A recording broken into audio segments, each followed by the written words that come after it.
Litko lialero higati aborokia gusaborokiwa abo babene gusabere bakanyora amegerio igoro yobwegereri bwa amangana gosebo bwane bw'amanyamando aseka kemya kebere ime ye parish ya Kisii tukuliala ngabanyakaba kubikirwa kigutu ase esegete yo ngabanyakaba kobolia abananchi bonsi gochamu na kubwatirana helio konyarukaba kwegerera obwane bw'amanyamando.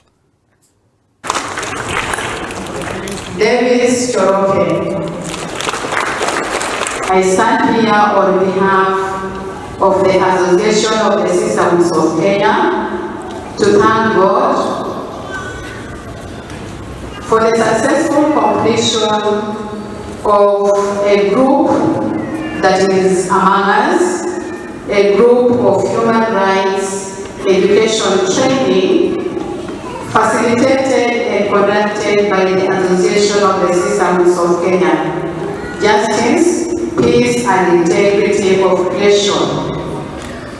This formation is a concrete expression of the church's commitment to education that upholds human dignity, promotes justice, nurtures peace, and fosters care for creation.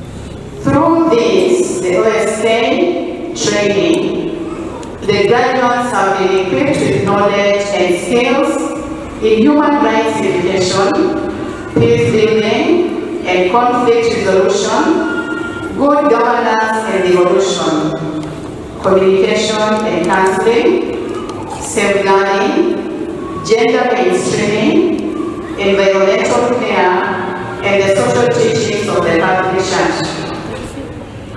These competencies are not only professional tools, but instruments for transforming society in the light of the gospel. Therefore, as Christians, let us continue to support initiatives that promote justice, integrity, reconciliation, and respect for life. May the Church remain a beacon of hope, truth, and compassion in our society. We pray that God strengthens all who serve in this mission and that our faith may always inspire action rooted in love.